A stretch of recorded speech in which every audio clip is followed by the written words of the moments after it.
This is PJNET.TV, and this is my perspective and comments. In this video segment of My Perspective and Comments, we cover politics, society here and abroad, and the events of the day that are shaping our nation.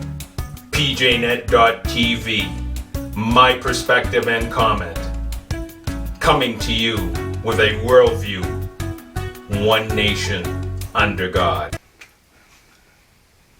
Hello and welcome to My Perspective and Comments. And this week I want to start out with some New York news.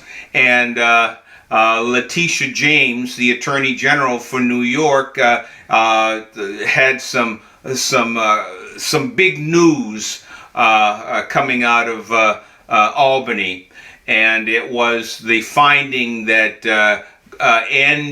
Governor Andy Cuomo, the evidence that was brought against him for sexual harassment, they've concluded that there was sexual harassment. He pressured women, and those allegations of groping and touching and kissing and all that has been alleged, many have been looked at, and Letitia James' office has said that yes, that there's definitely a problem, and the governor definitely, with the women that have come forward and heard the evidence that was presented, he's got a problem. And right now, there's people coming out of the woodwork to say he's got to go. Joe Biden, for one, Kamala Harris, pretty much the whole Senate in New York. It has come out and said that he needs to step down. He needs to resign. And right now, it looks like their New York is looking, the Congress there in New York, the lawmakers are looking to to move forward for impeachment proceedings to oust this guy. So we now see, we talked about this, 5 months ago, 6 months ago now, regarding the allegations, and it was 1, then 2, then 3, then 5, then 8, and so on, of women coming forward with allegations of sexual harassment from this governor. And right now, Letitia James is saying, yeah, there's definitely, we've found credible evidence, and that this took place, and there was sexual harassment that was brought to these women, against these women. So, and again, we're not even talking about the criminal acts of what he did to the nursing homes there in New York State, and that crime, the deaths of the New Yorkers in the nursing homes. But it looks like he's going to go down for what he did in the sexual harassment against these multiple dozens at this point, women that have come forward against Governor Cuomo. So New York news, that is taking place, and he's tried to skate, and he skated a lot on many things, but I don't think he's going to skate on this. And even his brother, Chris Cuomo, is on the hot seat. And I got a question. 5 months ago, it was, at least maybe 4 or 5 months ago, there was some news regarding Chris counseling Andy on what needs to be done to push back against these women. And I'm thinking to myself, what makes Chris such an expert on that type of issue? I wonder if he's been involved in something similar. That's why he can counsel his brother on how to handle that particular situation against some of these accused women that were Andy's accuser. So just throwing that out there. Maybe Chris has some know-it-all about that particular situation and how to hush things up or to accuse the accusers and to muddy the waters that way. So maybe Chris Cuomo's got some knowledge on how to handle that. So we'll see how that plays out. But in New York, it looks like Andy's governorship might finally be coming to an end. Rand Paul has been in the news, and you've probably seen him grilling Fauci, Dr. Fauci, in Senate hearings. But he was in the news talking about YouTube and what YouTube has been doing as far as, again, censoring, silencing voices that they deem for misinformation. And they removed a video off of Rand Paul's channel on the social media platform there. And Rand Paul's office said that YouTube took down a video of him being interviewed by a Newsmax journalist this past week on the science behind wearing a mask during the COVID-19 pandemic. And the senator also, he posted a video that was pushing back and bashing YouTube for what they were doing. And again, I just want to say this. I saw Rand Paul. I didn't see him on YouTube, but I was wondering. I says, wow, I hadn't seen Rand on Rumble. And that's the free speech alternative. And I'm glad he's moved over to that. Maybe this YouTube censorship spurred that. Ron DeSantis has been on Rumble now for some time, and I am now, when it comes to anything related to updates regarding COVID-19, you'll be getting your updates from me, and I'll let you know in our chat room the link on that week's video on a COVID update. But again, YouTube censorship and silencing, and their so-called medical experts that seem to be looking at anything that talks about COVID and deciding whether or not it meets their criteria. And there's so many doctors that have been treating patients all over the country that have experience regarding COVID-19, but YouTube has their selective experts that are the only ones that they're going to listen, and anything else is medical misinformation. So it's not free speech. It's controlled speech, and if it doesn't meet YouTube's experts, then it's bad,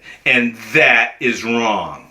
But they're getting away with it right now, and again, there needs to be, at this point, I've been saying this week after week and months now, that these protections that big tech has need to go. And that's and I've talked about Section 230 and the FCC. That needs to be removed. No more protections.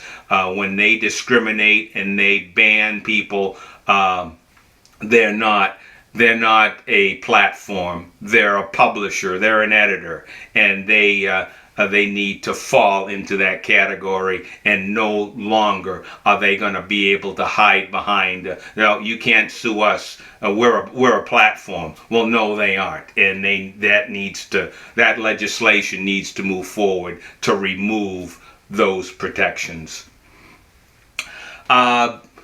Again, we mentioned Governor Ron DeSantis in the news again, and he has signed an executive order this past week, and it allows parents to make their own choice whether they want their children to wear masks, which comes in direct response against Joe Biden making a new recommendation through the CDC about wearing masks in school. So we see this fight is going to be brewing all in the fall, and the government wants to mask your kids up again, and Ron DeSantis is having none of it. And I support him wholeheartedly, and more governors need to step up, stand up, and say, no, you're not going to mask our kids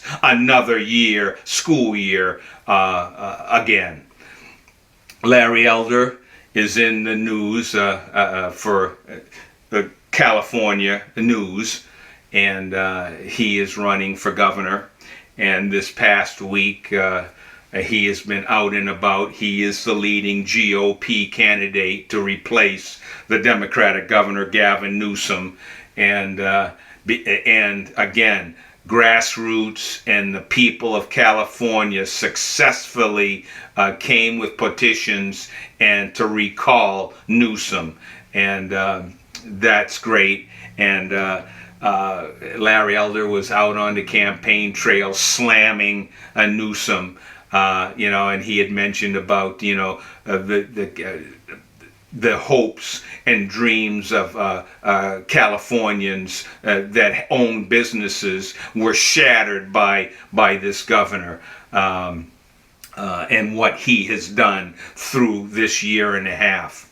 Larry Elder also talked about, that he wasn't only a lawyer, and he wasn't only a talk show, but he was a small business. He has run a small business for about 14 years, and he pointed out his business didn't go bankrupt either,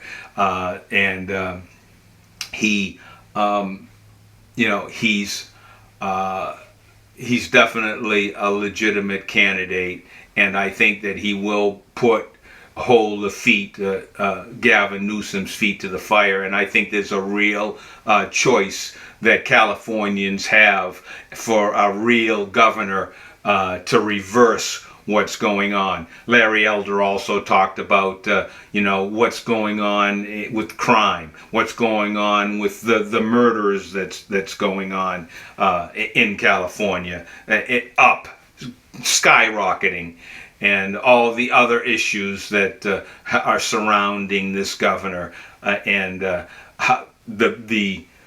boot of tyranny coming out of Newsom and that administration. So the Californians will have a choice. We'll see if Larry Elder gets some momentum, gets some traction there as he's out campaigning.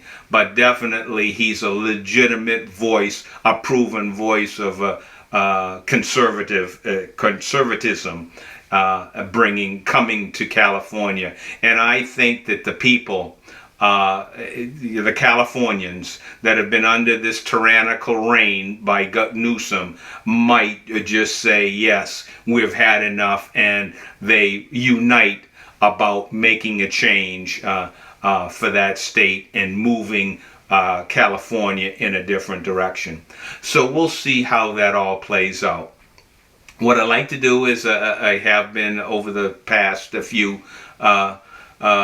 weeks, or 3 weeks now at least, I've highlighted a video clip, and again, one of my favorites, and that really has been hitting home, has been Tucker Carlson, and he has been pushing forward and just bringing to light what